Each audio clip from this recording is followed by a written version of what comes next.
Amado Dios y buen Padre Celestial, gracias infinitas le damos en esta preciosa noche por su gran amor, su bondad, su misericordia. Gracias por la oportunidad que nos da de poder unirnos mediante este medio y continuar con nuestro estudio de los temas planteados en el sílabus de la materia Teología Pentecostal. Pedimos que usted nos guíe a través de su espíritu a toda verdad, nos ayude y nos enseñe a la luz de la historia y de su palabra. Nos encomendamos en sus manos, dándole gracias. En el nombre de Jesús. Amén. Amén y amén. Muy bien, les decía que con la ayuda del Señor vamos a abordar un tema que teníamos para esta clase, que por las cuestiones de la energía no hemos podido abordar de manera directa, pero vamos a hacerlo por este medio. Estuvimos hablando la semana pasada acerca de la historia, cómo se ha venido desarrollando la teología pentecostal y los 5 grupos o corrientes que han salido a través del tiempo. Habíamos dicho que el primer grupo fue el pentecostalismo histórico y habíamos ubicado esta parte, la parte histórica, antes del avivamiento de la calle Azusa, lo que ocurrió en el año 1906 en Los Ángeles, California.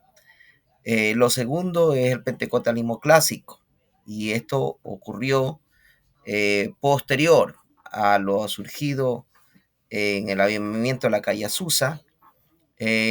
Asimismo vino en tercer lugar el pentecostalismo unicitario. Esta fue una división que ocurrió después del gran avivamiento en la calle Azusa en 1906. Número 4, el pentecostalismo moderno, o también conocido como neopentecostalismo. El neopentecostalismo es aquello que se ha venido desarrollando y son argumentos que han venido existiendo a través del tiempo y estableciéndose como parte doctrinal. Y por último, el pentecostalismo reformado, y esto pues una interpretación ya a los eventos escatológicos que van a surgir posterior dentro de la iglesia. Entonces, dentro de estos 5 grupos o movimientos, estuvimos hablando un poquito en la clase anterior y estamos haciendo una retroalimentación. Pues el pentecostalismo histórico vino por medio de los movimientos de santidad. Estuvimos hablando un poco de Carlo Finney y de la posición que él tuvo, eh, también del dispensacionalismo por medio de John Nelson Darby, quien hacía un énfasis en la profecía bíblica y su cumplimiento, y también la conversión de Keswin en Inglaterra en 1870. Todo esto estuvimos hablando la semana anterior. Estábamos hablando de esos despertares que existieron y un gran despertar que hubo fueron las ideas de Robert Persall. Fueron transmitidas e influidas en Norteamérica entre los años 1875 1920 aproximadamente. Entonces, todo esto fue ocurriendo a través de la historia. Permítame, por favor, acercar un poco más la pantalla para compartir. Ok, ahí estamos. Muy bien, también hubo influencia del fundamentalismo. Habíamos dicho que el fundamentalismo nació justamente para combatir los pensamientos teológicos contemporáneos alemanes. Se asociaron luego a las posturas premilenaristas de Derby, de Scofield, por el año 1843 más o menos. Y luego algo también que ha aportado mucho para el pentecostalismo histórico fue el avivamiento en la calle Gales en 1904 por medio del evangelista Evan Roberts. Y pues dentro de las campañas que hacía Evan Roberts había manifestaciones sobrenaturales en las cruzadas que él realizaba, en donde había muchas imparticiones y manifestaciones de dones. Esto antes de que ocurra el, el pentecostalismo clásico o el surgimiento del pentecostalismo clásico, hay que mencionar necesariamente dos eventos. Y el primer evento se remonta a lo que se conoce como el avivamiento en Topeka, Kansas, en 1901, donde había una escuela bíblica llamada Betel y un predicador metodista llamado Charles Fox Parham. Ellos estaban enseñando allí, tratando temas teológicos, y uno de los temas teológicos que estaban compartiendo era el bautismo del Espíritu Santo. Se dice que Charles Parham tuvo que salir de Topeka, Kansas, a otras actividades que tenía dentro de su ministerio, y él dejó allí a sus estudiantes, unos 40 estudiantes, eh, y estos 40 estudiantes siguieron esa línea de estudio, y en 1901 dice que ellos tuvieron experiencias sobrenaturales. Uno de los estudiantes afirma que recibió el bautismo en el Espíritu Santo, y luego él oró por esta estudiante llamada Agnes Osman, y ella también recibió el bautismo del Espíritu Santo por medio de la oración de este estudiante que había dejado Charles Parham. eh, Habló lenguas, esa fue la evidencia del bautismo, según ellos lo comparten o lo manifiestan y están registrados dentro de los anales históricos. Y cuando él habló lenguas, muchos interpretaban que él había hablado el chino.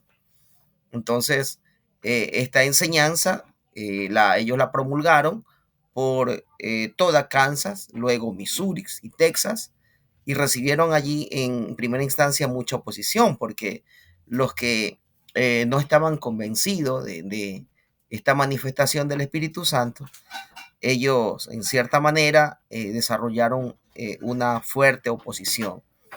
Luego, estas personas que estaban impartiendo, compartiendo la enseñanza del bautismo en el Espíritu Santo, ellos abrieron una nueva escuela en Houston en el año de 1905. Y allí uno de los estudiantes dentro de esa escuela que abrieron fue un hombre llamado William Seymour. Este hombre llamado William Seymour va a ser el protagonista dentro de un segundo evento que se da eh, en el pentecostalismo clásico, y esto se va a dar en la calle Azusa, en Los Ángeles, en 1906. Guillermo Seymour, que había sido un estudiante de esta escuela en Houston, él regresa a Los Ángeles donde procedía, y era un predicador afroamericano de la línea bautista. Regresó a Los Ángeles y él regresó para compartir o enseñar lo que había visto y escuchado. El 9 de abril del año 1906 se dice que se derramó el Espíritu Santo con experiencias particulares allí en lo que se conoce como el Gran Avivamiento en la calle Azusa. Mucha gente vino de todas partes para experimentar allí todo ese mover de Dios. Incluso hasta la actualidad se dice que hay allí un museo donde reposan dentro de ese museo muletas, silla de ruedas, como evidencia de ese fluir de Dios que venía para impartir sanidad, liberación en ese lugar. Se conoce como el movimiento de la calle Azusa porque así era la calle donde estaba ubicado un local que alquilaron. Muchos dicen que era un pequeño garaje y que luego lo acomodaron allí eh, para que entrara mayor cantidad de personas, pero luego la gente que venía era tanta que en la misma calle ellas se conglomeraban para experimentar la obra de Dios allí en sus vidas. En el año de 1913, un grupo de pentecostales empiezan a decir que tuvieron experiencias eh, pentecostales, que habían tenido una revelación, eh, y decían ellos que no debían bautizar en el nombre del Padre, el Hijo y el Espíritu Santo, sino únicamente en el nombre de Jesús. Eh, Entre los que estaban compartiendo este tipo de experiencia había un hombre llamado Robert Edward McAllister, un predicador pentecostal canadiense. Y en abril del año 1913, este hombre llamado Edward McAllister fue a un campamento en Arroyo Seco, California. En ese lugar donde hubo este campamento había más de 1.500 personas. La mayoría de los participantes eran pastores y se dice que habían recibido allí una revelación que la doctrina de la Trinidad o la Triunidad era falsa y que los cristianos realmente tenían que bautizarse era únicamente en el nombre de Jesús. A esa revelación o interpretación que tenía, dice que se unió un hombre llamado John Scapper, y este hombre en la noche había tenido un sueño donde en el sueño había recibido una revelación de parte del Espíritu Santo y que se alineaba a lo que Edward McAllister estaba interpretando y también enseñando. Entonces, él confirmó supuestamente de esta doctrina, de la doctrina unicitaria, y comenzó el movimiento unicitario, o también llamado Solo Jesús, que proviene de esa misma línea. Entonces esto fue el tercer grupo que salió. Habíamos hablado algo del pentecostalismo histórico, luego el pentecostalismo clásico, con lo que surgió en la calle Azusa, y lo que ocurre después en 1913, que se conoce como el pentecostalismo unicitario. Allí en ese campamento que estuvieron en Arroyo Seco, uno de los que había participado allí dice que tenía por nombre Frank Edward. Y Frank Edward, en cierta manera, se dedicó a trabajar y a refinar un poco la doctrina. Y en el año de 1914, junto a Glenn Cook, se bautizaron el uno al otro en el nombre de Jesús, estableciendo así el pentecostalismo unicitario. Es decir, que en 1913 tuvieron esta interpretación, experiencia, luego la enseñaron, y en el año de 1914 ya va a consolidarse como una nueva parte dentro de este mover, ¿no? El pentecostalismo unicitario. En la actualidad hay muchos lugares, una rama del pentecostalismo que se está propagando, y mucho más en los campos, ¿no? Estoy hablando de nuestro país, cómo se divulga y se propaga esta fe. En 1916, muchos de los que habían creído en el unicitarismo establecieron muchas pequeñas denominaciones, y en 1945 establecen la denominación llamada Iglesia Pentecostal Unida Internacional, y esta organización existe hasta la actualidad. Ha crecido mucho, comenzó en América del Norte, luego se expandió por México y ha seguido expandiéndose por diferentes lugares, incluyendo nuestra nación. Se dice que cuatro, eh, 4 de cada 10 personas dentro del pentecostalismo niegan la Trinidad, es decir, que son unicitarios. El pentecostalismo entonces ha tenido ese proceso, ¿verdad? Y posterior a eso, de lo que hemos hablado, pentecostalismo histórico, clásico y pentecostalismo unicitario, hay que necesariamente poder abordar esas olas que han venido por medio de este movimiento, ¿no? De la teología pentecostal, que la estamos asociando con el pentecostalismo. Y dentro de ese desarrollo se dice que ha habido unas 3 olas en ese mover del espíritu.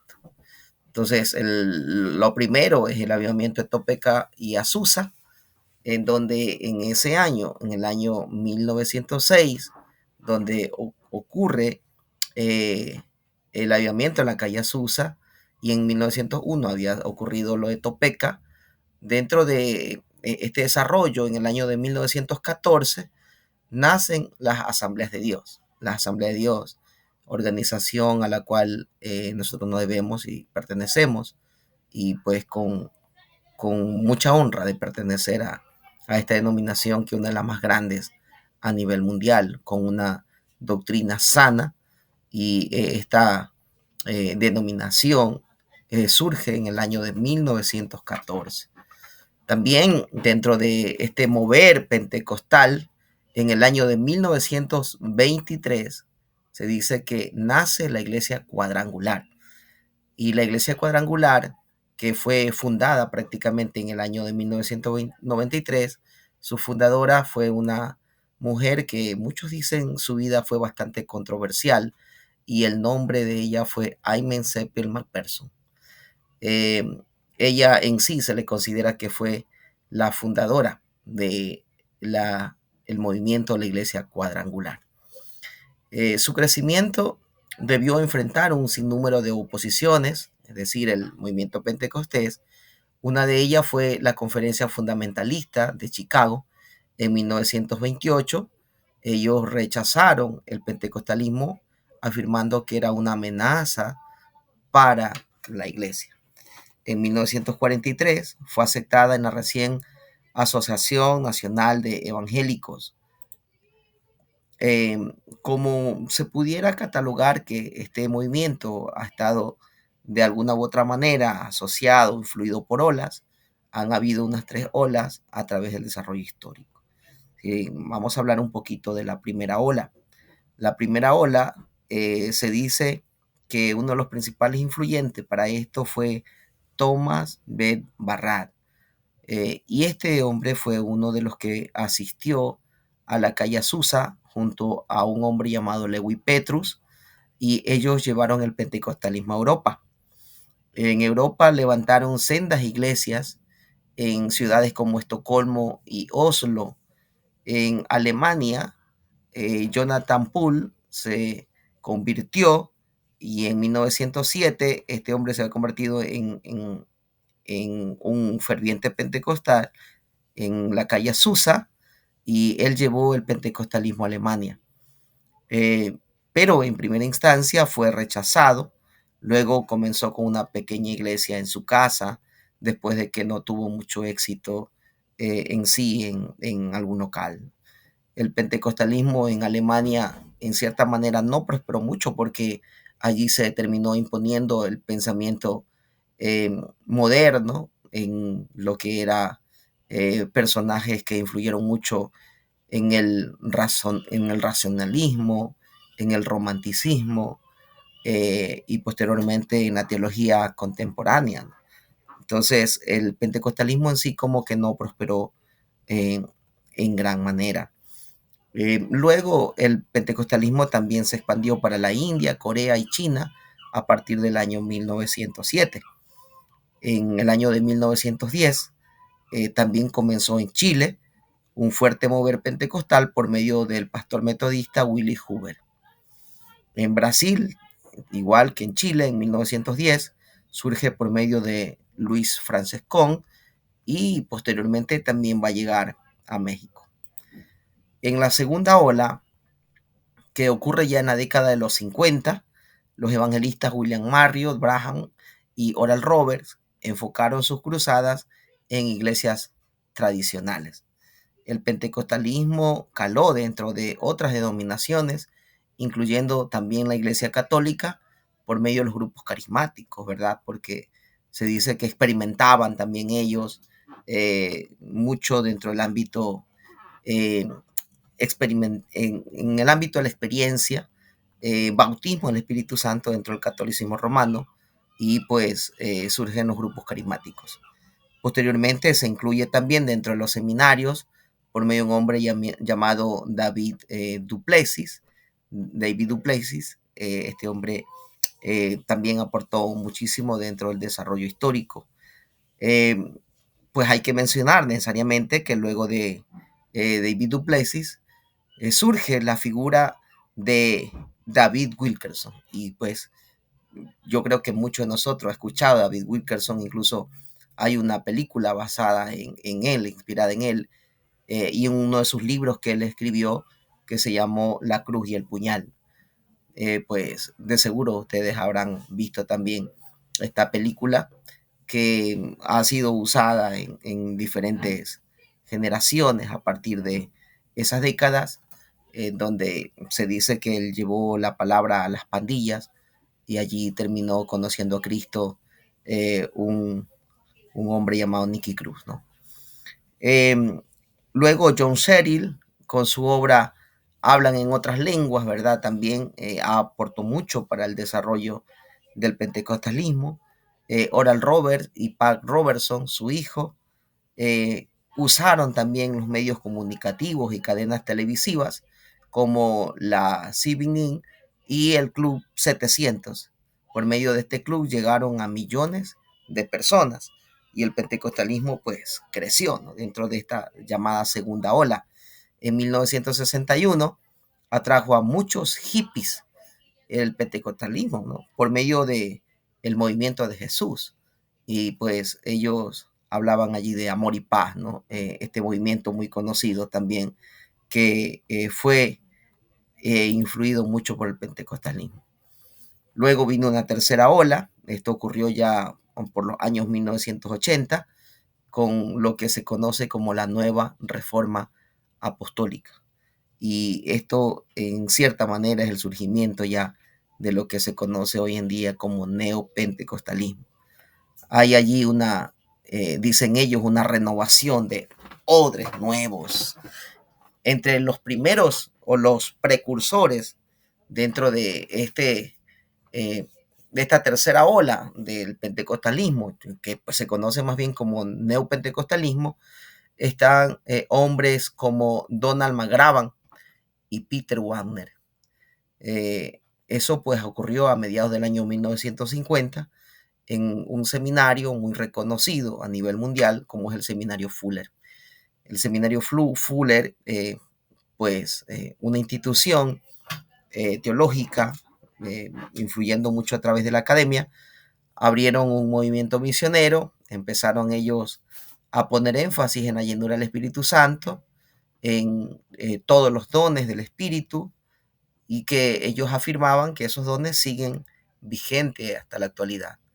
Y pues fruto de eso se derivaron dos corrientes, como es el continuismo y el cesacionismo. De eso hablaremos posteriormente. Ellos también enseñaban que había una nueva forma de adorar a Dios, había una alta participación de los miembros, comenzó a usarse mucho el ámbito de los conciertos, la música, para llegar mucho más a los jóvenes, una nueva forma eh, de transmitir la palabra y hacer evangelismo, ¿no? Surgieron también muchos grupos, entre ellos grupos en Guatemala. En Guatemala surgió un grupo llamado Elim. Este grupo llamado Elim se dividió en dos ministerios. Uno pasó a llamarse el Ministerio Ebenezer y el otro se llamó el Ministerio Miel. Pues allí hay un famoso apóstol que hasta la actualidad eh, es muy reconocido, y ellos tenían como base doctrinal eh, una, no en sí una trinidad, ¿no?, sino que ellos ya como que daban cabida para algo más que la trinidad. Ellos decían o hablaban de la participación de cuatro personas, y estas cuatro personas son el Padre, el Hijo, el Espíritu Santo y el Altísimo, decían ellos. En cierta manera esto ya fue una tergiversación de lo que la Escritura enseña, pero que de todas maneras hay que reconocerlo, surge a partir del pentecostalismo. Entonces, estábamos allí con el desarrollo de lo que es el neopentecostalismo. De seguro que en el corazón de esos primeros avivamientos, dentro de esas tres olas, se encontraba una espiritualidad típicamente transmitida oral y ritualmente. El pentecostalismo estuvo marcado por una doxología Hadot, lo que se conoce como lo que se dice y se hace, en lugar de una teología sistemática y dogmática que se había venido enseñando antes de aquello. Como resultado, el Pentecostés no se ha desarrollado consistentemente como un símbolo teológico del movimiento pentecostal.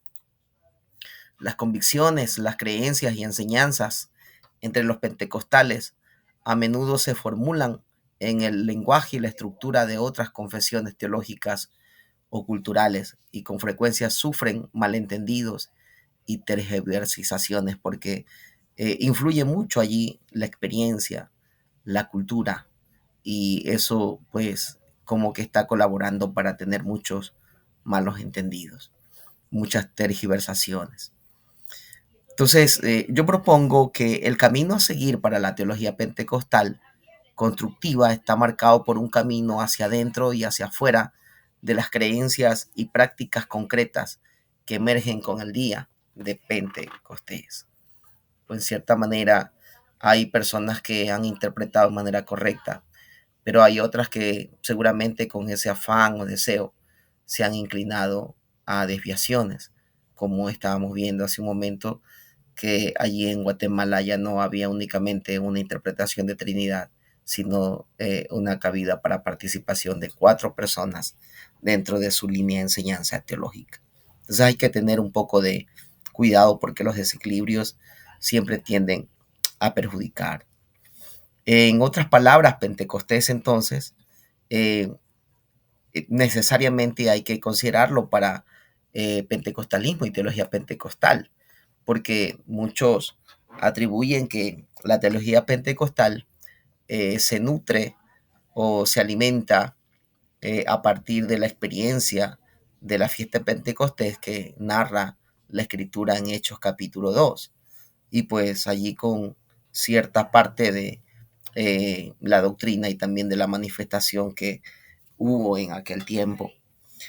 Eh, Estas palabras, ¿no? Pentecostés, pentecostalismo y teología pentecostal, son realidades que se entrecruzan y que requieren definición, no separadas entre sí, sino como una sola preocupación teológica. La articulación de la teología pentecostal, sugiero, llega hasta el corazón mismo de Pentecostés. Sin embargo, decirlo es invertir en un símbolo teológico que las confesiones tradicionales no cosechan como representante de todo un sistema teológico. Incluso los esfuerzos constructivos contemporáneos entre los pentecostales se han centrado menos en la imagen raíz del día de Pentecostés que en metáforas neumáticas y ecuménicas mucho más amplias. Los desafíos de usar Pentecostés como símbolo de la teología pentecostal son múltiples. ¿Cómo funciona el evento histórico como un amplio símbolo teológico?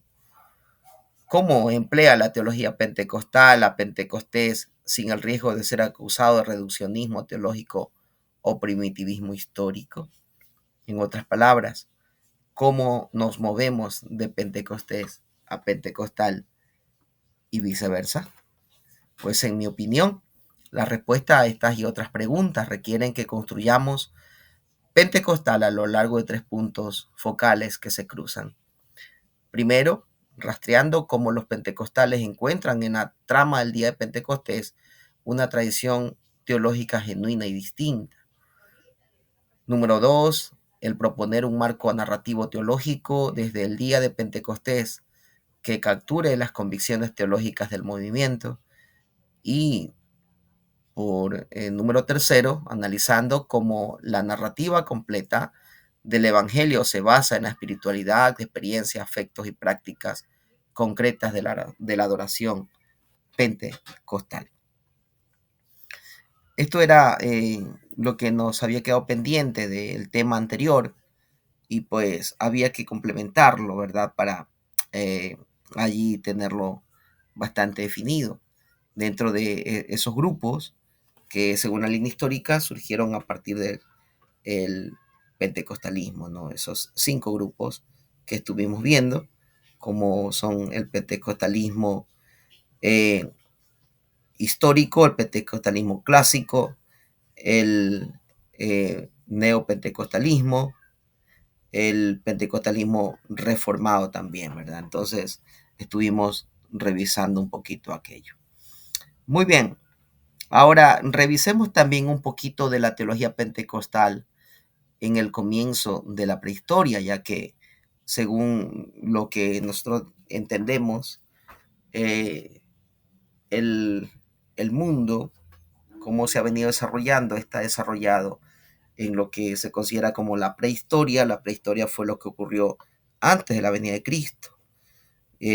La historia es lo que comenzó a generarse después de la venida de Cristo. Entonces echémosle un vistazo también en nuestro quehacer teológico a lo que es la prehistoria, es decir, antes de que ocurra Pentecostés, según Hechos capítulo 2, ya que esa experiencia dentro de la línea histórica ocurrió aproximadamente por el año 30 después de Cristo, cuando comienza la iglesia, según el libro de Hechos capítulo 2. Pero echemos también una revisadita un poquito más atrás, pues creo que nos favorecería poder hacerlo. La teología pentecostal, ¿no? La teología pentecostal ha sido un tema de controversia para biblistas, teólogos, filósofos, que han criticado la postura por la falta de una normalización de creencias.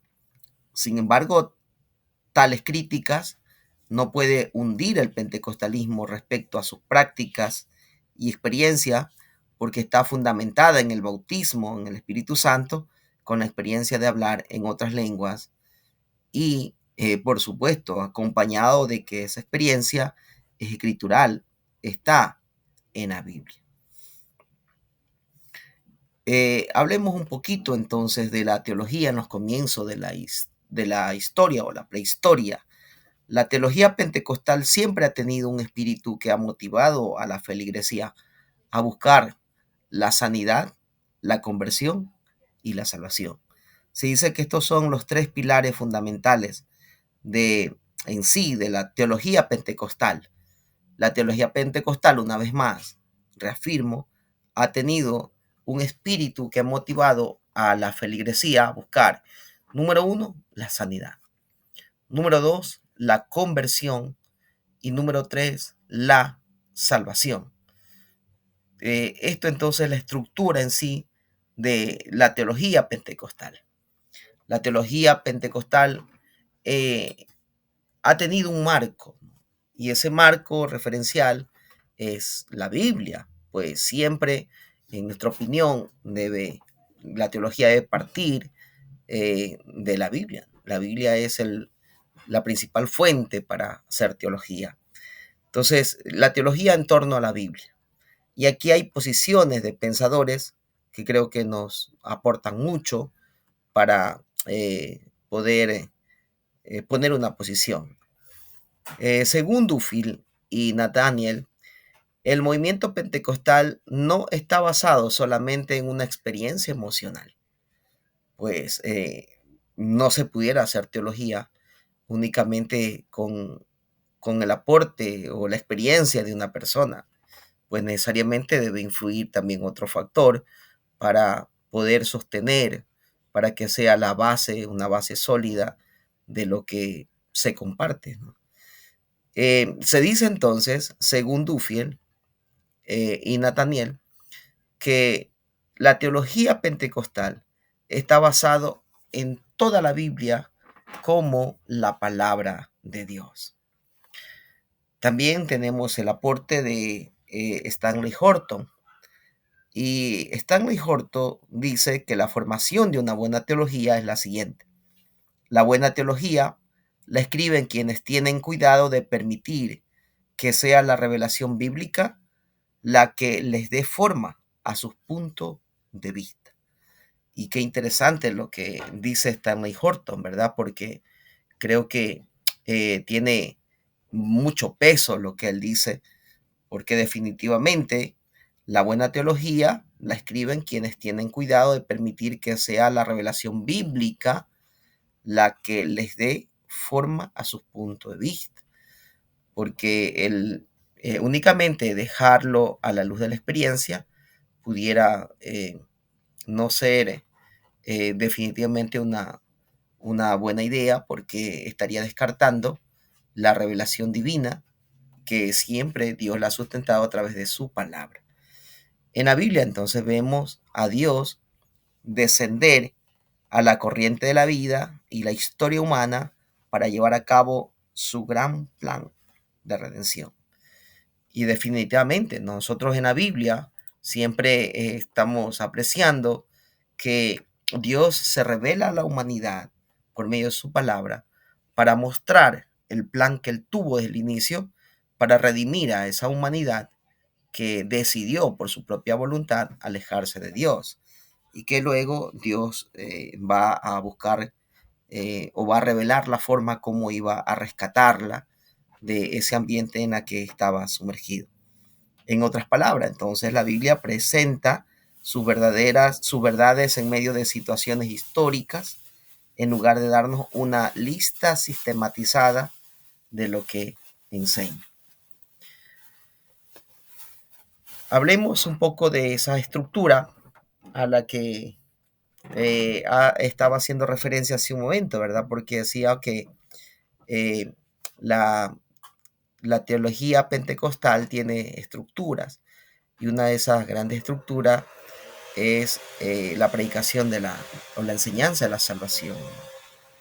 La iglesia que fue establecida por nuestro Señor Jesucristo aquí en esta tierra predica el arrepentimiento para el perdón de pecados.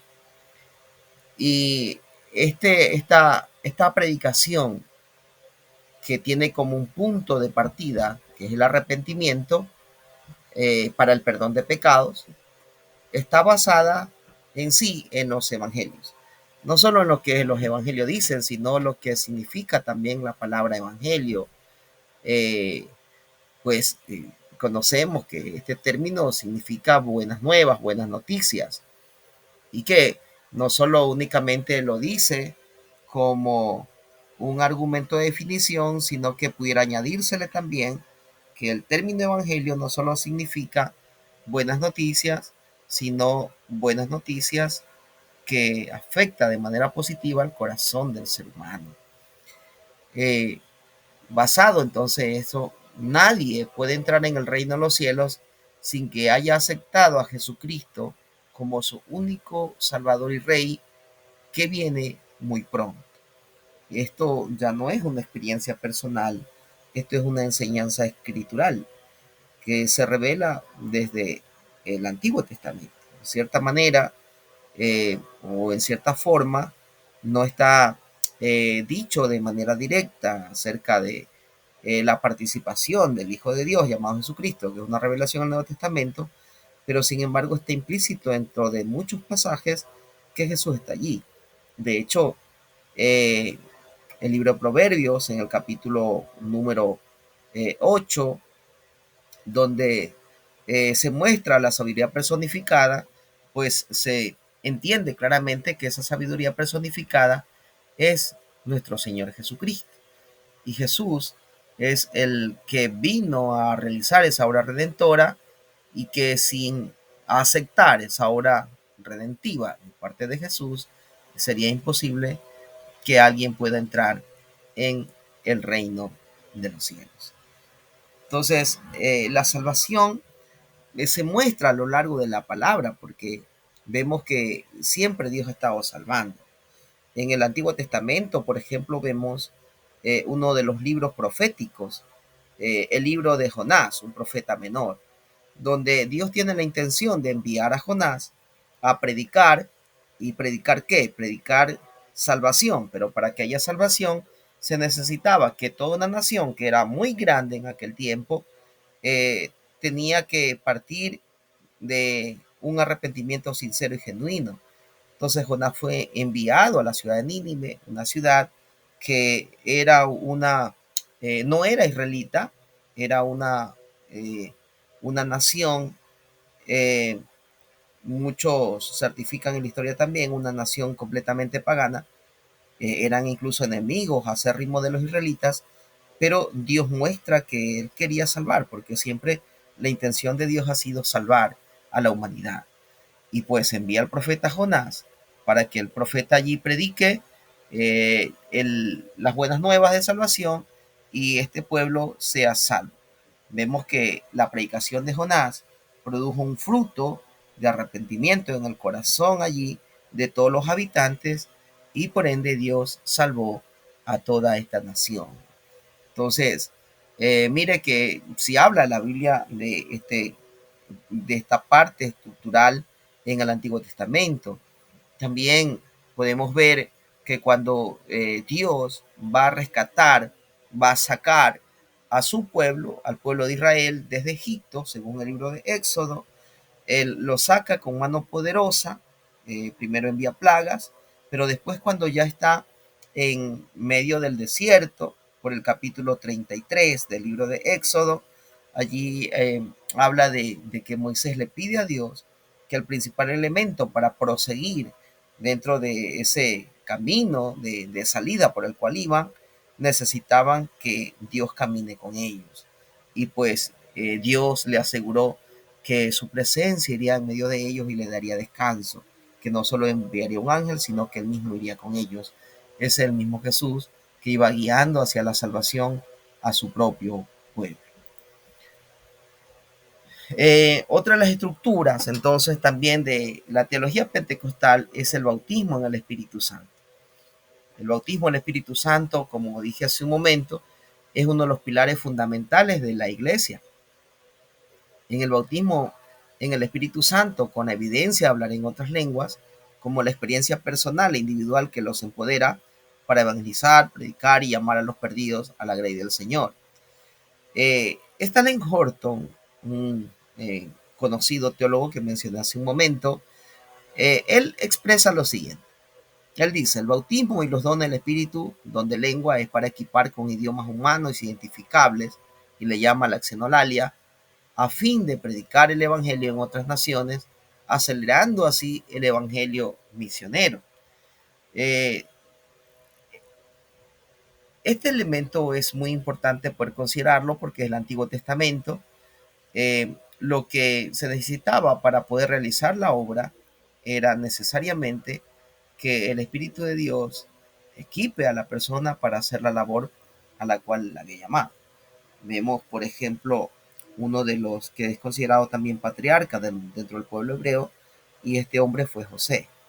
José tuvo un desarrollo de vida bastante difícil. Eh, Inicialmente él fue maltratado por los propios hermanos, y luego no solo fue maltratado, sino que fue vendido como esclavo para Egipto.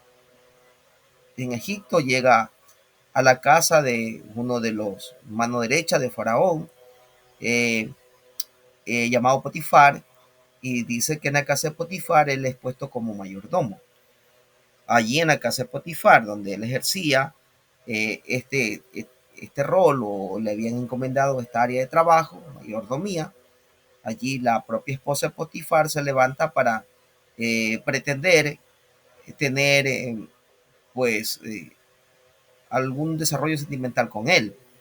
Pero José se resiste, él no accede, y luego ella lo acusa de abuso y es enviado a la cárcel. Entonces lo vemos a José posteriormente, no solo siendo esclavo, sino estando en prisión, en la cárcel. Y allí en la cárcel también le encomiendan una área, y la Biblia posteriormente dice que en medio de toda esta circunstancia Dios estaba con José. Dios estaba con José por medio de su espíritu. El espíritu de Dios era quien lo estaba a él fortaleciendo, quien lo estaba equipando, quien lo estaba eh, consolidando para que él pudiera mostrarse como ese testigo fiel de Dios. Pues el Espíritu Santo estaba allí con él, y posteriormente él va a tener una sabiduría extraordinaria, por lo cual Faraón le va a encomendar la mayordomía ya no de una casa, sino de toda una nación, que no solo tenía que sustentarse a sí mismo, sino sustentar al mundo, posteriormente de las crisis que vino en el mundo. Entonces, ¿quién le dio toda la sabiduría para poder ser ese fiel administrador? Fue Dios, ¿no?, en la vida de José. Sí vemos al José humano, pero también vemos a ese José que lo está direccionando, consolidando Dios a través de su espíritu para que haga esa labor.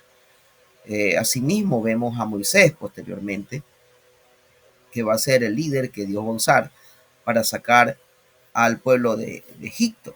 Y vemos que Dios también por medio de su espíritu está preservándole la vida. Recordemos que eh, hubo una emisión, un decreto de parte de Faraón que todo varón que naciera de las hebreas fuera muerto, ¿no? Ahogado en el río. Pero mire cómo Dios, a través de su espíritu, preservó la vida de Moisés y luego él va a usarlo para libertar a su pueblo. Y en medio del desierto, ahí vemos que Dios estaba con Moisés, operando en él para guiar a su pueblo a esa libertad. Eh, entonces vemos que el Espíritu de Dios está allí. Y si bien es cierto, en el Nuevo Testamento hay una evidencia de la presencia del Espíritu Santo por medio de la xenolalia, como dice Horton, pero sin embargo vemos que eh, hay que considerar lo que se conoce como las dispensaciones en el tiempo como Dios se va revelando. Entonces, pero vemos que el Espíritu Santo ha estado allí, siempre ha estado participando. Otra de la estructura también dentro de la teología pentecostal es la sanidad divina. Y desde el principio de la iglesia de Dios, y no solo la iglesia, sino el pueblo de Dios, la sanidad divina ha sido una de sus más propinentes doctrinas.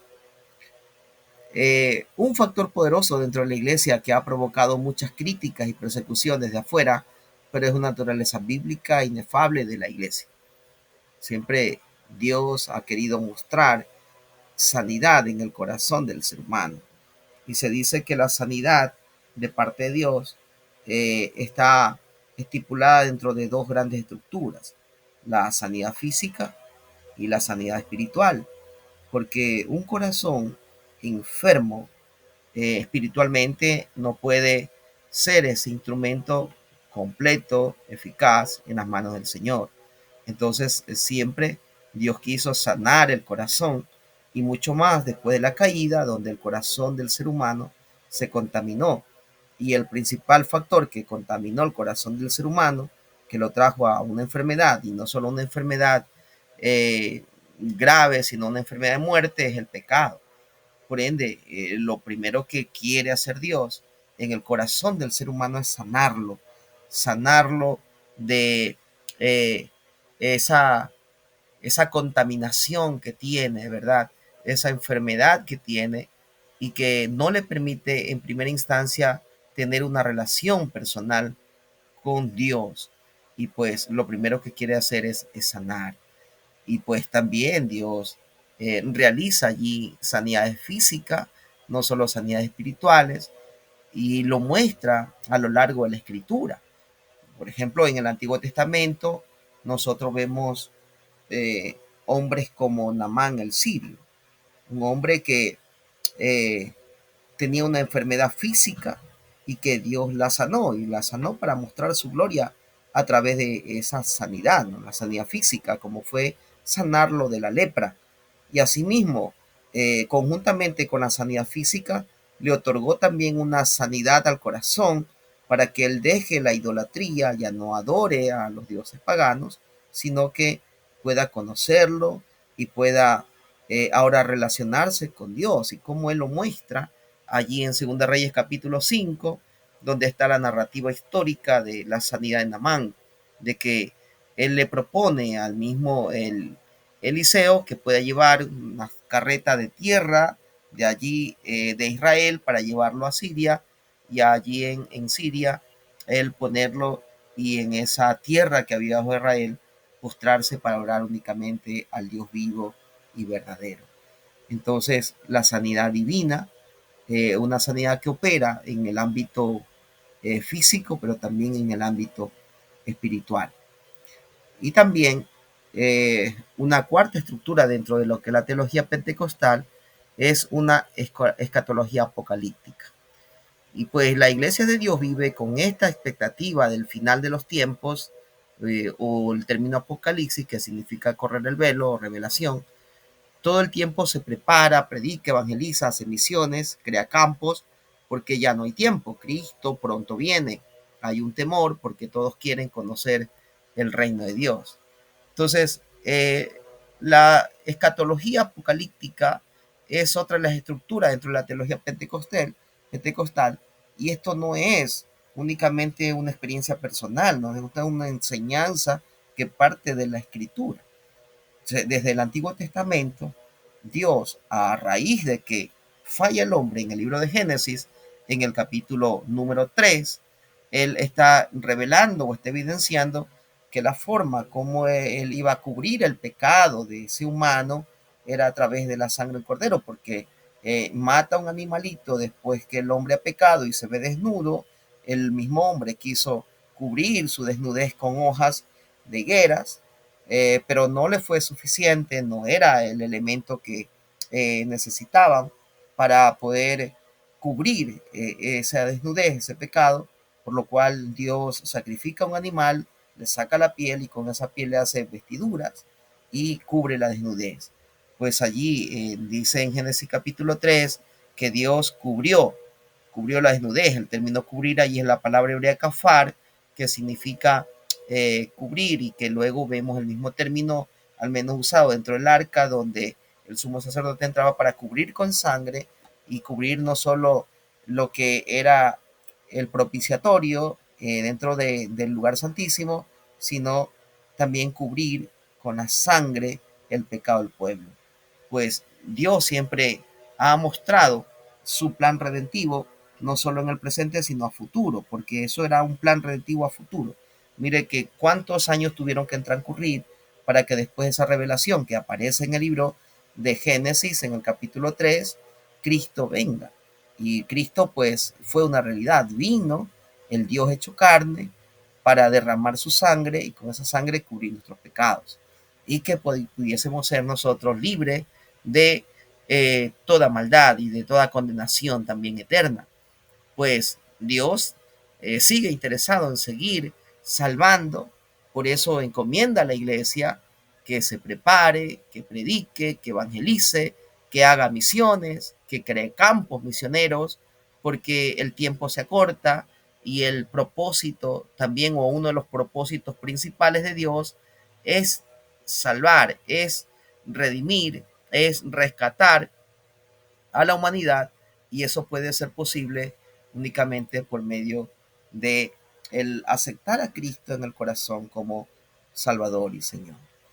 Entonces, de allí las cuatro estructuras que se ha propuesto dentro de la teología pentecostal, que no es únicamente una idea personal o únicamente la expresión de un ser humano, sino que toda esta enseñanza está contenida en la Escritura, y no solo en el Nuevo Testamento, sino que desde el Antiguo Testamento está enseñada, está estructurada, está sostenida por la palabra, y pues de esa manera Dios quiere que también se la transmita.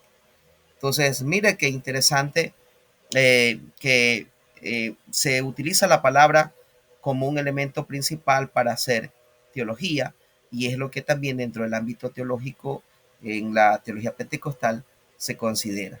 Pues algunos sí, es verdad, y dentro de esos grupos que han surgido, como que distorsionan, se alejan, pero los que nos mantenemos en una doctrina sana, siempre va a estar sostenida la enseñanza fundamentada, basada en la palabra del Señor.